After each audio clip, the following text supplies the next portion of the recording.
புது உலகம் அப்படின்னாக்கா புது கவர்மெண்ட் தான். வேற ஒன்றும் இல்லை. இப்போவும் நடந்துட்டு இருக்குது.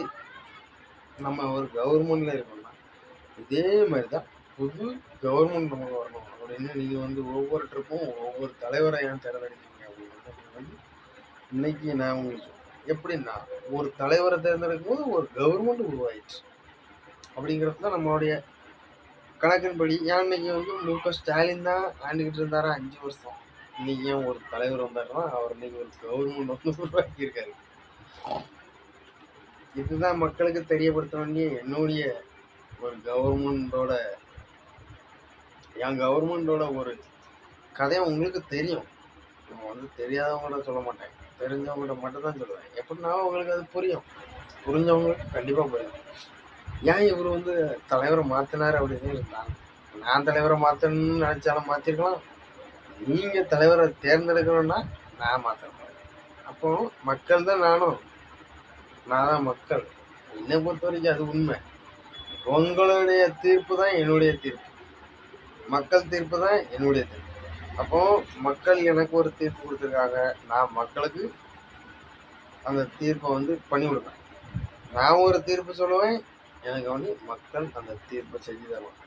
இதுதான் என்னுடைய நம்பிக்கை, என்னுடைய கவர்மெண்ட். உண்மை சுரேஷ், நான் இல்லை அதெல்லாம் லெஃப்ட் கையில் வந்து நான் சலிட் அடிக்க மாட்டேன். யாருக்கணும் சலிட் அடிக்க வேண்டியது தேவையில்லை. இருந்தாலும் உங்களுக்கு சொல்கிறேன், இதுதான் உண்மை. கரெக்டான ஒரு கதையில் நீங்கள் பேசிருக்கீங்க. உண்மையிலேயே மக்கள் வந்து நல் வழியில் தான் போகிறாங்க அப்படிங்கிறத நான் சொல்கிறேன்.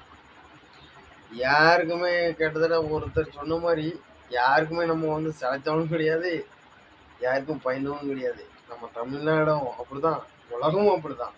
உலகத்தில் ஒரு சிங்கத்தை பார்த்து தான் ஒரு பன்னிக்கு வந்து எழுச்சதுன்னா, ஒரு சிங்கத்தை பார்த்து தான் பன்னிக்கு வந்து ஓடக்கூடிய திறமை வரும். அதே மாதிரி தான் ஒரு சிங்கத்தை பார்த்து ஒரு கிளிக்கு வந்து எழுச்சி வந்தால் பறக்கக்கு ஒரு தெம்பு வரும். அப்படிங்கும் பட்சத்தில் ஒரு சிங்கத்தை பார்த்து தான் ஒரு எலிக்கு அதே ஸ்டெப் வரும் ஓடுறதுக்கு. அந்த தைரியங்கிறது வந்து ஒரு சிங்கம் அப்படிங்கிறதுனால தான் நம்ம தமிழ்நாட்டில் 3 சிங்கம் நம்ம வச்சுருக்கோம். அந்த போலீஸு கதையில் பார்த்தோன்னா உனக்கு 3 சிங்கம் கொடுத்துருக்காங்க. இதை வந்து நீ பார்த்துக்கலாம், ஒரு காட்டுக்கு ராஜாவான ஒரு சிங்கம் கதையை நம்ம வந்து ஞாபகம் வைக்கணும். நம்ம தமிழ்நாட்டு ஆட்கள் அந்த ஒரு சிங்கத்துக்கு நம்ம ஞாபகம் வச்சுருந்தா மட்டுமே போதும். அப்போ வந்து ஒரு சிங்கத்துக்கு வந்து ஏன் இந்த ஒரு பன்னி, நரி, நாய் கொண்டு புலி புலி தான் ஏற்றிருக்கோம் அப்படிங்கிறது உங்களுக்கு உத்தியோகமாக இருந்தாலும், யானையும் ஏற்றிருக்கோம் அப்படின்னு உங்களுக்கு உத்தியோகமாக இருந்தாலும் எதுவுமே இருக்காது சிங்கத்தை.